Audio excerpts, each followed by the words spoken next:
दूसरा प्रश्न है, त्रिभुज एबीसी में एडी भुजा बीसी का लंब समद्विभाजक है। इस त्रिभुज एबीसी में ये जो एडी है ये भुजा बीसी का लंब समद्विभाजक है, यानी इस भुजा बीसी को दो बराबर हिस्सों में बांट रहा है, बीडी बराबर डीसी। और दूसरा क्या है, इस पर लंब भी है, ये कोण 90 अंश और ये वाला कोण भी 90 अंश का है। अब आपको करना क्या है, दर्शाइए कि त्रिभुज एबीसी एक समद्विबाहु त्रिभुज है जिसमें AB बराबर AC। इस वाले त्रिभुज को आपको सिद्ध करके दिखाना है कि यह एक समद्विबाहु त्रिभुज है और ये वाली भुजा इसके बराबर है। तो देखिएगा, इसमें दो त्रिभुज है, ये और ये, इन दोनों को हम सर्वांगसम करेंगे। अगर दोनों सर्वांगसम हो गए तो ये भुजा इसके बराबर हो जाएगी, और जैसे ही ये भुजा इसके बराबर हुई, जैसे ये सिद्ध हो जाएगा कि यह एक समद्विबाहु त्रिभुज है। तो चलिएगा कैसे करेंगे, यहाँ पे पहले हेडिंग डालेंगे दिया है, जो प्रश्न में दिया गया है उसको लिखेंगे। क्या चीज दिया गया है आप यहां से लेकर के यहां तक लिख देंगे। उसके बाद में दूसरा हेडिंग डालेंगे सिद्ध करना है। क्या चीज आपको सिद्ध करना है, सिद्ध करना है। तो जो आपको सिद्ध करना है वो यहाँ पे लिखेंगे, यहां से लिखेंगे त्रिभुज एबीसी एक समद्विबाहु त्रिभुज है जिसमें AB बराबर AC, यही चीज आपको सिद्ध करना है। तो यहाँ पे लिख देंगे। उसके बाद में आप यहाँ हेडिंग डालेंगे उपपत्ति, उपपत्ति। तो इस वाले त्रिभुज और इस वाले त्रिभुज को हमें सर्वांगसम करना है। तो त्रिभुज ABD, त्रिभुज ABD एवं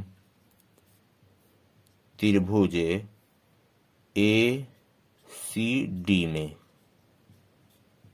इसमें और इसमें देखिएगा, ये वाली भुजा इस भुजा के बराबर है, BD बराबर है CD। ये प्रश्न में दिया है, प्रश्न में कह दिया था कि AD क्या है, BC का लंब समद्विभाजक है, और दूसरा चीज ये वाला कोण इस वाले कोण के बराबर है।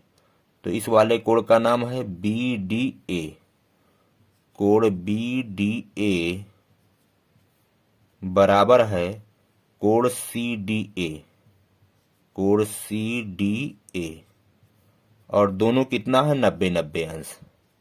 ये भी दिया गया है, प्रश्न में दिया है। और ये वाली भुजा AD उभयनिष्ठ है, AD बराबर AD, उभयनिष्ठ, उभयनिष्ठ। तो इस तरह से ये दोनों त्रिभुज सर्वांगसम हो गए। त्रिभुज ABD सर्वांगसम है त्रिभुज ACD। कारण में आप देंगे ये भुजा और बीच का कोण, यानी दो भुजा और एक मध्यस्थ कोण दोनों त्रिभुज के आपस में बराबर हैं, इसलिए ये दोनों त्रिभुज सर्वांगसम हैं। और जब ये दोनों त्रिभुज सर्वांगसम हो गए तो इसकी संगत भुजा ये है। इस त्रिभुज और इस त्रिभुज में आप देखेंगे तो इसकी संगत भुजा ये है, इसकी संगत भुजा ये है, और ये वाला उभयनिष्ठ है। इसका संगत कोण ये है, इसका संगत कोण ये है, इसका संगत कोण ये है। तो अब जब दोनों त्रिभुज यहाँ पे सर्वांगसम हो गए तो हम ये भुजा बराबर इसके लिख सकते हैं।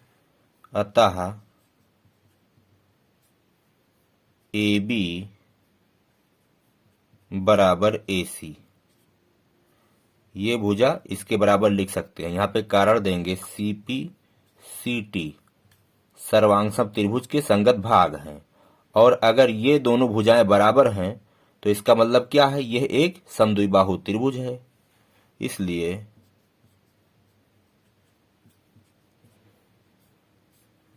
त्रिभुज ABC एक समद्विबाहु त्रिभुज है, समद्विबाहु त्रिभुज है।